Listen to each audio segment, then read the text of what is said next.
গ্রাম বাংলা থেকেই তৃণমূল কংগ্রেস ভোট পেয়ে জয়লাভ করে। রাজনৈতিক মহলের একাংশ কিন্তু এটাই বলে। তবে আমরা যে বিধানসভা কেন্দ্রে দাঁড়িয়ে রয়েছি, এটা যে নির্দিষ্ট করে কারোর গড় সেটা কিন্তু সেই অর্থে বলা যায় না। 2006 পর 11 সাল থেকে 26 পর্যন্ত কিন্তু তৃণমূল কংগ্রেসের হাতে ছিল। 2006-এর আগে বা কোথাও গিয়ে 2011-এর আগে, 6-এর আগে, একের আগে বিভিন্ন সময় ধরে কিন্তু কখনো সিপিএম কখনো কংগ্রেস জয়লাভ করেছে। তবে গত 15 বছর ধরে এই বিধানসভা কেন্দ্রে নাকি অনেক উন্নয়ন হয়েছে শাসক শিবির বলে। তবে চতুর্থবারের জন্য এই যে বিধানসভা কেন্দ্র, ভাবছেন তো কোন বিধানসভা কেন্দ্রের কথা বলছি? এটি হচ্ছে হুগলির জাঙ্গিপাড়া বিধানসভা কেন্দ্র। এখানে চতুর্থবারের জন্য যাকে প্রার্থী করা হয়েছে, বিদায়ী পরিবহন মন্ত্রী তথা দীর্ঘদিনের এখানকার বিধায়ক হিসেবে ছিলেন স্নেহাশিস চক্রবর্তী।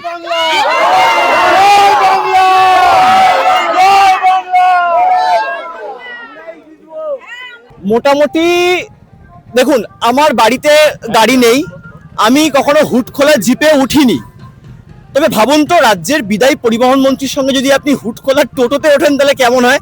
শেষিস দা বলছি, মানে হুটটা পুরো খুলেই দিয়েছে এখানে। হ্যাঁ, এটা খুলে দিয়ে প্রতিটা অঞ্চলেই এভাবে টোটোর হুড খুলে রাখা হয়েছে, যেটায় আমি থাকছি। এবং ওই একটা কথাই বললাম যে গ্রামের ভেতরে আরো অলিগলিতে আমরা ঢুকতে চাইছি, যেখানে হুড খোলা জিপ ঢুকতে পারবে না বা বড় গাড়ি ঢুকতে পারবে না। আর যেহেতু দেখেছেন যে গ্রামের সব বিরাট মাঠের মধ্যে দিয়ে গেলে তবে একটা গ্রাম পাওয়া যায়, এটা হেঁটেও যে কভার করব সেটা সম্ভব নয়, কারণ এখানে এরিয়াটা বড়, জনঘনত্ব কম, মানুষ ছড়িয়ে আছে বিভিন্ন গ্রামে, মাঝখানে মাঠ। এর জন্য একটা ভেহিকেল আমার দরকার, সেই হিসেবেই কিন্তু এটাকে চয়েস করা হয়েছে এবং এটা অনেকটা সুবিধা হচ্ছে। আমি দেখেছি অন্যান্য বিধানসভাতে এটাকে ব্যবহার করা হচ্ছে। বলছিস স্নেহাশিস দা, দীর্ঘদিন ধরে পরিবহন দপ্তর তুমি সামলেছো, সেখান থেকে দাঁড়িয়ে মানে আবারও যদি ধরে নেওয়া যাক তুমি যদি আবারও পরিবহন মন্ত্রী হও, তাহলে কি মানে হুটখোলা টোটো বাজারে আসবে? না না, তা নয়, তা আসবে কেন? এটা একটা উপরে হাওয়া খেতে খেতে যাওয়া যাবে। জানি না, নতুন নতুন গাড়ির মডেল তো আসছেই, কি আসবে সেটা এখন বলা খুব শক্ত, তবে আসতেই পারে। এটাকে নতুন রকম ভাবে তৈরি করা যেতে পারে। মোটামুটি আমরা হাওয়া খেতে খেতে, দেখুন মানে অনেকে ভুল করে ভাববেন না যে আমি প্রার্থী, আমার পাশে প্রার্থী দাঁড়িয়ে আছেন, কিন্তু স্নেহাশিস দা যে বিষয়টা, আমরা যেভাবে যাচ্ছি, যে স্পিডে যাচ্ছি, হাওয়াটা ঠান্ডা, ভোটের হাওয়াটা ঠান্ডা থাকবে তো বাংলায় এবারে? হ্যাঁ, ভোটের হাওয়া তো শান্তিতেই ভোট হয় বাংলায়, এবং সত্যি হয়, হ্যাঁ, নির্বিঘ্নে শান্তিতে ভোট হয়। আমি এই কথাই বলতে চাই যে আমাদের 80,000 বুথে ভোট হয়, কিন্তু সেই 80,000 বুথের মধ্যে 10-15টা বুথে হয়তো গন্ডগোল হয়, সেটাই বিভিন্ন চ্যানেলে সারাদিন ধরে। 2021-এর বিধানসভা নির্বাচনে কিন্তু পুনর্নির্বাচন রিপোর্ট হয়েছিল। হ্যাঁ, সংখ্যা কত? সংখ্যাটা বলতে 80,000-এর মধ্যে 8-10টা সিটে বুথে গন্ডগোলটা তোমার বিধানসভাতেই তো হয়েছিল। হ্যাঁ, ওই একটা, আমার এখানে 200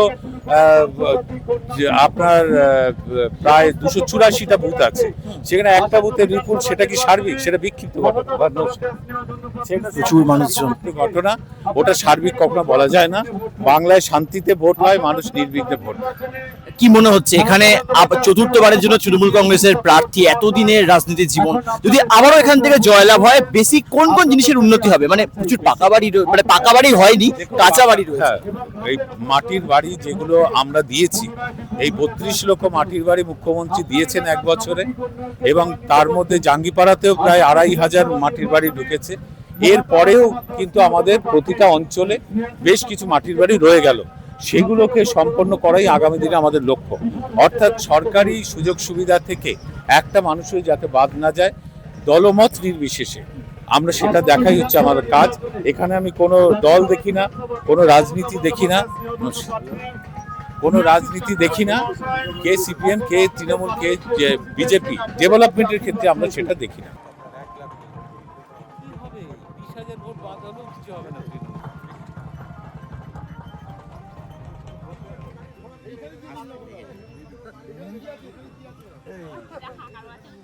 এবার একে নিয়ে চলে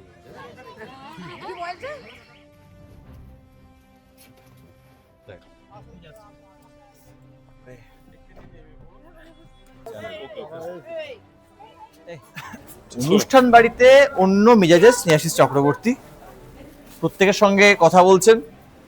ভোটের আবহে স্নেহাশিস দা, যে ভোটের আবহে এরকম অনুষ্ঠান বাড়িতে যাওয়া, না, এখানে বিষয়টা হচ্ছে যে মানে যার বাড়ির অনুষ্ঠান আমাদের সাথে সম্পর্কটা এতটাই গভীর হুম। এবং একটা পারিবারিক রিলেশনের মতো, যদিও আমার পার্টির যারা করে তাদের প্রত্যেকের সাথে এই রিলেশন, ফলে এই অনুষ্ঠানটা আমাদের যে কোনো অবস্থাতেই হুম। আসতে হতো, একবারের জন্য অন্তত আসতে হতো, তাই আর এসেছি। হ্যাঁ।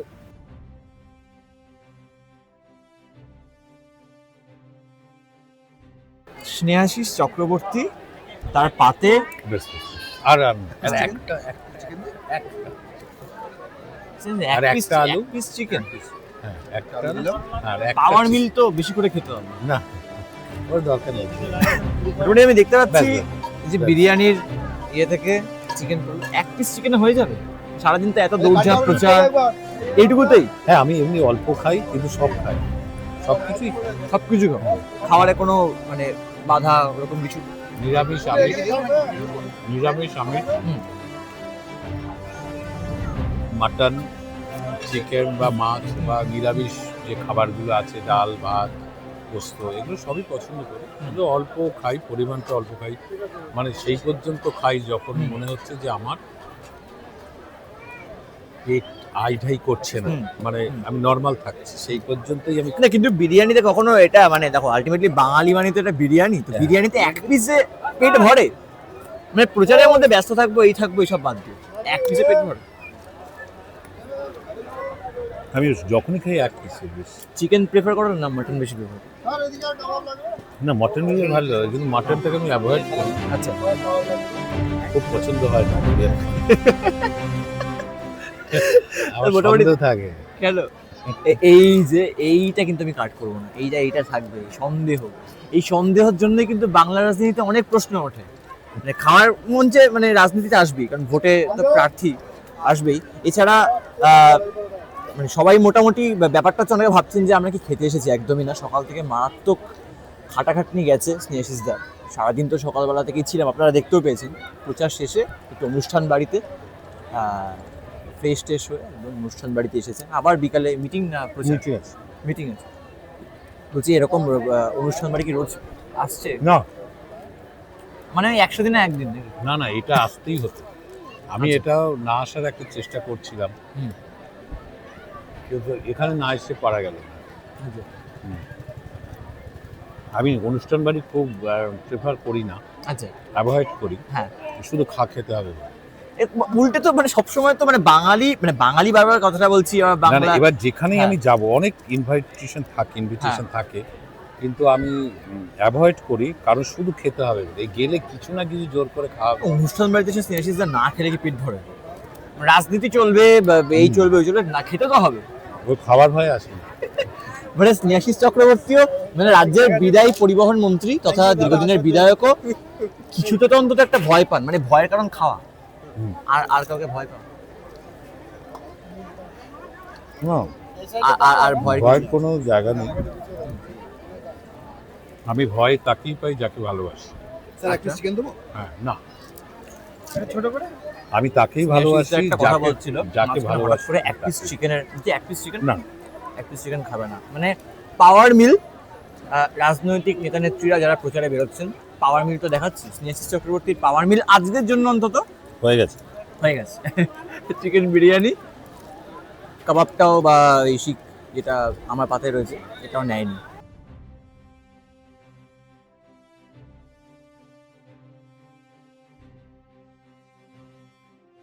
জাঙ্গিপাড়া থানা পুলিশ স্টেশন, ঠিক আছে, এটা মডেল পুলিশ স্টেশন, এবং এখান থেকে তাকালেই দেখা যাবে যে আগে অ্যাডভেস্টের দেওয়া পুলিশ স্টেশন ছিল 2011-তে, তার সেটাও রয়েছে। ওই যে দূরে দেখা যাচ্ছে অ্যাডভেস্টার, ওইটা ছিল পুলিশ স্টেশন, আছে আমরা এটা করেছি। এই যে যত রাস্তা আছে, এই রাস্তাগুলো সমস্ত সরু ও ভাঙাচোরা ছিল, এগুলোকে চওড়া করা, শক্ত করা এবং এরকম ঝাঁ চকচকে করা সব কিন্তু আমাদের সরকার করেছে, এবং আমরা আপ টু ডেট রেখেছি। আবার একটা রাস্তা যাচ্ছে এখান থেকে সোজা দামোদর বাঁধে গিয়ে উঠবো। ঘুরছি, ঘোরার অনেকগুলো কারণ আছে। মানে গত 15 বছরে তৃণমূল সরকার কি করেছে না করেছে মানুষ তো দেখতে পাচ্ছে রাজ্য জুড়ে। অবশ্যই কিছু ভালো কিছু খারাপ মিলিয়ে মিশিয়েই হয়েছে, এটা বলার মানে অপেক্ষা রাখে না। কিন্তু এখানকার যিনি বিধায়ক গত 15 বছর ধরে শ্রী স্নেহাশিস চক্রবর্তী কি কি করেছেন, তাকে বললাম যে আপনি নিজে দেখান যে তৃণমূল সরকার কি কি করেছে, দেখাচ্ছে। তো এখন একটি ব্রিজের উপর দাঁড়িয়ে আছি, দামোদর নদের উপরে একটা এই ব্রিজ, নতুন ব্রিজ আমাদের সরকার করেছে। আগে একটা ভাঙাচোরা ব্রিজ ছিল বহুকাল আগে, কংগ্রেস আমলের তৈরি। আমরা আসার পরে এটা 32 কোটি টাকা দিয়ে আমাদের সরকার এই ব্রিজটা তৈরি করেছে। এটা কানেক্ট করছে জাঙ্গিপাড়া থেকে উদয়নারায়ণপুর। এবার এই দামোদর নদ, এর উপরে ডিবিসি জল ছাড়লে, অপরিকল্পিতভাবে জল ছাড়লে প্রতি বছর বন্যা হয়ে যায় এবং প্লাবিত হয়। উদয়নারায়ণপুর পুরোটা ভেসে যায় এবং আমার জাঙ্গিপাড়ারও 3টে গ্রাম ডুবে যায়। আমরা তখন ওই গ্রামগুলোতে তাদের একেবারে খাওয়া দাওয়া থেকে শুরু করে সব দায়িত্ব আমরা নিয়ে নিই এবং আমরা এখানে 2টো ফ্ল্যাট সেন্টারও করে দিয়েছি। যারা যারা আসে তাদের তুলে নিয়ে আসি। এবং মানে এই জায়গাটা স্নেহাশিসদা মানে এত অবধি প্রায় জল উঠে যায়, মানে অত অবধি এটা ডুবে যায় সব। মানে এই বাড়িটাও? হ্যাঁ, একতলা বাড়ি ডুবে যায়। আচ্ছা, এই যে এইটা ডুবে যায়, হুম। ডুবে গিয়ে ওই দিকটায় উদয়নারায়ণপুরে পুরো ভেসে যায়। আর এই দিকটা, এই যে বাঁধটা আছে না, বাঁধের জন্য জল আর এদিকে যেতে পারে না। এটাই হচ্ছে দর্শকদেরকে দেখাতে বলবো রিক্তমকে ছবিটা, এটাই হচ্ছে বাংলার দুঃখ, সরো অফ বেঙ্গল যাকে এখন এই এককালে অবস্থা। বলা হতো। এখন একটু হাসির মুখ দেখতে, মানে হাসির মুখ দেখা যায় এই গ্রামের মানুষজনের মধ্যে। তবে হাসির মুখটা কি সবসময় থাকে? না, যখন ডিবিসি জল ছাড়ে, ঝাড়খণ্ডের জল যখন ছেড়ে দেয় অপরিকল্পিতভাবে, মানে রাজ্য সরকারের সাথে আলোচনা করে না, একসাথে জল ছেড়ে দেয় এবং যে ড্যামগুলো আছে তার নাব্যতা রক্ষা করেনি, সেগুলো ড্রেজিং হয়নি। এর ফলে যখন 1 লক্ষ কিউসেক জল, 2 লক্ষ কিউসেক জল ছাড়ে, তখন এই দামোদর নদ উপচে উদয়নারায়ণপুরও ভেসে যায়। আমাদের একেবারে ওই বাঁধ পর্যন্ত পুরো এই জল অত অব্দি চলে যায়, একদম পুরো ওই বাঁধ উঁচু পর্যন্ত। ফসল তো পুরো শেষ, মানে ধ্বংস পুরো। হ্যাঁ, ফসল অনেকটা তুলে নেয়, কিন্তু তখনও কিছু ফসল থাকে, সেই ফসলগুলো নষ্ট হয়। আমরা তখন ওই এখানকার গ্রামের মানুষকে খাবার দেওয়ার, ওদের তো সব বন্ধ, ওদের তৈরি করা খাবার, ড্রাই ফ্রুট শুধু নয়। এই রাস্তাটা কি মানে এগুলো আমরা করেছি, হ্যাঁ, এগুলো সুবিধার জন্য করেছি। এবারে একটা প্রশ্ন, এবার যে প্রশ্নটা না করলেই নয়, বামেদের সময় তো কিছুই ছিল না, রাজ্যটাই ছিল না। রাজ্য ছিল, সিপিএম ছিল, সংগঠন ছিল, গরিবের বন্ধু এরকম ভাষণও ছিল, কিন্তু গরিব মানুষের জন্য সত্যি বামফ্রন্ট সিপিএম কিছু করে। যখন জল ভেসে যায়, ওই যে দূরে মানুষটি দাঁড়িয়ে আছে একদম গ্রাউন্ড জিরোতে, ওরা জানে আমরা কি করেছি। এর জন্য তো বিপুল ভোটে এখান থেকে আমরা জয়ী হই। এই যে মানুষ ভোট দেয়, শুধু জানে আমরা কি করেছি। সিপিএম তো জোর করে ক্ষমতায় রেখেছিল, কিছু করেনি। সিপিএম যেটা করেছিল, আমি যেটা বলি যে 34 বছরে সিপিএম যেটা করেছে, সেটা হচ্ছে গরিব মানুষ, খেটে খাওয়া মানুষকে একটা অধিকার সম্পর্কে সচেতন করেছে। যে তুমি নাঙল দিচ্ছ, জমিতে চাষ করছো, জমিটা জমিদারের হতে পারে, কিন্তু এই জমির উপরে অধিকার তোমার আছে। নাঙল যার জমি তার, এই ধরনের স্লোগান দিয়েছিল। এবং সিপিএম পার্টি কৃষক, শ্রমিক, খেটে খাওয়া মানুষ, ভাগ চাষি, এদের যে নিজস্ব একটা অধিকার আছে, সেই অধিকার সম্পর্কে সিপিএম সচেতন করেছিল এবং তাদের সংগঠিত করতে পেরেছিল। কিন্তু সেই এই কারণে সিপিএম কিন্তু 34 বছর থেকে গেল। কিন্তু সেই গরিব মানুষগুলো আজ খেতে পেলে কাল খেতে পাচ্ছে কিনা, এটা সিপিএম কিন্তু সেটা দেখার ক্ষমতা। যখন এই যে খেতে পারছে কিনা, যখন এই জল যখন এত অবধি চলে আসে, মানে যারা এবার যেটা আমি যেটা বলতে চাইছি, বন্ধ তখন আমরা না, আমি এটা সার্বিক বলছি। তো মমতা বন্দ্যোপাধ্যায় যেটা করলেন, যে সিপিএম দুমুঠো অন্ন কিন্তু মানুষের মুখে তুলে দেয়নি, কিন্তু দিদি সেটা করেছে। দিদির সাথে পার্থক্য হচ্ছে এটা, সিপিএম দলে দিদি ডাইরেক্ট ওই যে অধিকার দিয়েছিল, চলো লাল ঝান্ডা কারে পুকার, লড়বো, এই শক্তিতেই সিপিএম এর সঙ্গে ছিল। তৃণমূল বলে না লড়ছি লড়বো, হ্যাঁ, এবার তৃণমূল বলেছে আমি খাবার দিয়ে দিলাম, আমি তোমাকে চিকিৎসা দিয়ে দিলাম, আমি তোমার ঘর দিয়ে দিচ্ছি, আমি তোমার হাতে টাকা দিচ্ছি। ফলে এই গরিব মানুষগুলো টাকা দিচ্ছি, টাকা দিলেই সবটা হয়ে যায়, মানে টাকা দিয়ে ভোট কেনার একটা ব্যাপার কাজ করে না, একেবারেই না। তার কারণ হচ্ছে যে এই যে ভারতবর্ষ স্বাধীনতার পর সরকারগুলোর ডেভেলপমেন্ট বলতে কি বুঝতো, সরকার ডেভেলপমেন্ট বলতে বুঝতো রাস্তা করব, স্কুল করব, কলেজ করব, ইউনিভার্সিটি করব, হাসপাতাল করব, বিদ্যুৎ এনে দেব। ভারতবর্ষে বিভিন্ন রাজ্য সেন্ট্রাল গভর্নমেন্ট যারা ছিল তারা ডেভেলপমেন্ট এটা বুঝতো, এবং তার মধ্যে থেকে মানুষ নিজের জীবনযাত্রার মান বৃদ্ধি হবে, খাবার পাবে, পুষ্টি পাবে, চিকিৎসা পাবে, এডুকেশন পাবে। কিন্তু স্বাধীনতার 70-75 বছর অতিক্রান্ত হয়ে যাওয়ার পরেও ভারতবর্ষের এখনও 14% মানুষ খেতে পায় না, ক্ষুধা নিয়ে থাকে। তাই ক্ষুধার নিরিখে ভারতবর্ষ 107 নম্বর। পরিমাণটা কত? প্রায় 25 কোটি মানুষ। আজ কি খাবে, কাল কি খাবে জানে না। এখনও 36 কোটি মানুষ স্বাক্ষর করতে পারে না। এখনও কোটি কোটি মানুষ চিকিৎসার অভাবে মারা যায়। তাহলে কি হলোটা কি?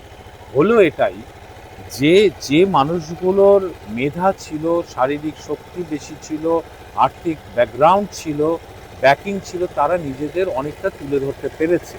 কিন্তু যে মানুষগুলোর দুর্বলতা ছিল, শারীরিক মানসিক ব্যাকিং ছিল না, সেই মানুষগুলো ক্রমশ অন্ধকারে চলে গেছে, ক্ষুধার মধ্যে চলে গেছে, অশিক্ষায় চলে গেছে, চিকিৎসাহীনতায় চলে গেছে।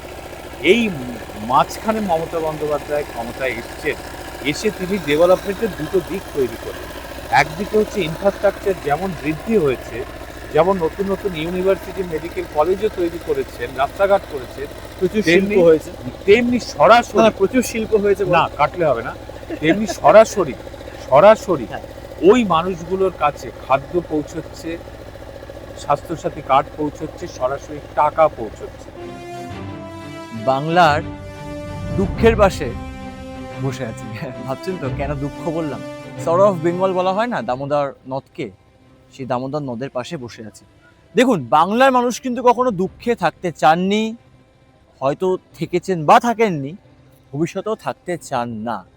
সেই জন্যই ভোট বাক্সে যখন ভোটটা তারা দিতে যান, ভেবেচিন্তে ভোটটা দেন। 26-এ বিধানসভা নির্বাচনে জাঙ্গিপাড়ার এই যে ভোট ব্যাংক, সেই জাঙ্গিপাড়া বিধানসভা কেন্দ্রের ভোট ব্যাংক কার পক্ষে যাবে সেটা বলা কিন্তু একটু হলেও মুশকিল। কারণ বারংবার তো রাজ্যে যে ঝড় উঠছে পরিবর্তনের হাওয়া, তা কি জাঙ্গিপাড়ার জন্য লক্ষ্য করা যাবে? দেখুন, পরিবর্তন হবে না প্রত্যাবর্তন সেটা তো শুধুমাত্র সময় বলবে। তবে জাঙ্গিপাড়া তৃণমূল কংগ্রেস প্রার্থী স্নেহাশিস চক্রবর্তী, রাজ্যের বিদায়ী পরিবহন মন্ত্রী তথা বিধায়ক, তিনি যে ভোট জয়ের বিষয় বা ভোটে মার্জিন বাড়ানোর বিষয়ে আশাবাদী, তা কিন্তু মোটামুটি সারাদিন থাকার পর বুঝতে পারলাম। আলটিমেটলি এখানকার মানুষজন যাকেই ভোটটা দিক, 5টা বছর যেন শান্তিকে থাকতে পারে, সেটাই কিন্তু কাম্য। সবটা জানতে গোটা বাংলা জুড়ে বিধানসভা কেন্দ্রের প্রার্থীরা কি ভাবছে সেই কথা কিন্তু এই সময় লাইভের পর্দায় তুলে ধরবো। আগামী এপিসোডে অন্য কোনো জায়গায় যাব, অন্য প্রার্থীর সঙ্গে সারাদিন কাটাবো, তারা কিভাবে প্রচার চালাচ্ছেন, কি খাচ্ছেন, কিভাবে দিন কাটাচ্ছেন, মানুষের সঙ্গে কিভাবে জনসংযোগ করছেন, আপনাদেরকে শোনাবো। চোখ রাখতেই হবে এই সময় লাইভে। ক্যামেরা রিক্ত মুখোপাধ্যায়ের সঙ্গে সুব্রজিৎ চক্রবর্তী, এই সময় লাইভ।